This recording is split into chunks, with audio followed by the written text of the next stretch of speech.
ದೊಡ್ಡಮನೆಯಲ್ಲಿ ಈ ವಾರದ ನಾಮಿನೇಷನ್ ಪ್ರಕ್ರಿಯೆ ಗರಿಗೆದರಿದ್ದು ಸ್ಪರ್ಧಿಗಳ ನಡುವೆ ವಾಗ್ವಾದ ನಡೆಯುವ ಸಾಧ್ಯತೆ ಇದೆ. ಅದರಲ್ಲೂ ವೀಕೆಂಡ್ನಲ್ಲಿ ಕಿಚನ್ನಿಂದ ಕ್ಲಾಸ್ ತೆಗೆದುಕೊಂಡಿದ್ದ ಅಶ್ವಿನಿ ಗೌಡ ಅವರು ಮತ್ತೆ ಜಗಳಕ್ಕೆ ಬಿದ್ದಿದ್ದಾರೆ.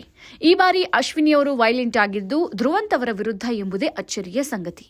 ಯಾಕಂದ್ರೆ ಅಶ್ವಿನಿ ಗೌಡ, ಜಾನ್ವಿ ಹಾಗೂ ಧ್ರುವಂತ್ ಒಂದೇ ಗುಂಪಿನಲ್ಲಿದ್ರು.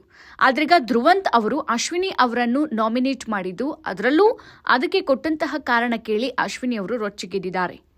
ಈ ವಾರದ ನಾಮಿನೇಷನ್ ಪ್ರಕ್ರಿಯೆ ಡಿಫರೆಂಟ್ ಆಗಿದ್ದು, ಸದಸ್ಯರ ಬಟ್ಟೆಯನ್ನ ಕಲ್ಲಿಗೆ ಹೊಡೆಯುತ್ತಾ ಕೊಳೆಯನ್ನ ತೆಗೆಯುತ್ತಾ ನಾಮಿನೇಟ್ ಮಾಡಬೇಕು. ಧ್ರುವಂತ್ ಅವರು ಅಶ್ವಿನಿಯವರ ಹೆಸರನ್ನ ಸೂಚಿಸಿ ಫೇಕ್ ಮುಖವಾಡ ಹಾಕಿಕೊಂಡಿರೋದು ಅಶ್ವಿನಿ ಗೌಡ. ಈ ಮನೆಯನ್ನ ಜಾಹ್ನವಿ ಹಾಗೂ ಅಶ್ವಿನಿ ಅಷ್ಟು ಮಿಸ್ಲೀಡ್ ಮಾಡಿರೋರು ಬೇರೆ ಯಾರೂ ಇಲ್ಲ. ಇದರಿಂದ ಕೆಂಡಾಮಂಡಲರಾದ ಅಶ್ವಿನಿ, ಧ್ರುವಂತ್ ಅವರೇ ಫೇಕ್, ನನ್ನ ಜಾಹ್ನವಿ ಅವರನ್ನ ಅವರ ತೆಕ್ಕೆಗೆ ತೆಗೆದುಕೊಳ್ಳಲು ನೋಡಿದ್ರು, ಆದರೆ ಅದು ಆಗಿಲ್ಲ, ಮಲ್ಲಮ್ಮ ಥರ ಅಲ್ಲ ನಾವು ನಿಮ್ಮ ತೆಕ್ಕೆಗೆ ಬೀಳೋಕೆ ಎಂದು ಕೋಪಗೊಂಡಿದ್ದಾರೆ.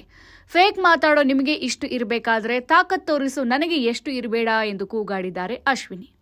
ಇನ್ನು ಈ ವಾರದ ನಾಮಿನೇಷನ್ ಪ್ರಕ್ರಿಯೆಯಲ್ಲಿ ರಕ್ಷಿತಾ ಅವರು ಗಿಲ್ಲಿಗೆ ಶಾಕ್ ಕೊಟ್ಟಿದ್ದಾರೆ.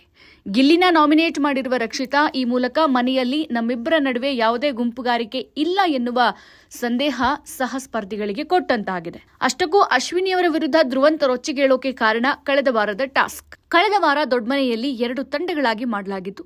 ಒಂದು ಗಿಲ್ಲಿ ತಂಡ, ಇನ್ನೊಂದು ಅಶ್ವಿನಿಯವರ ಟೀಮ್.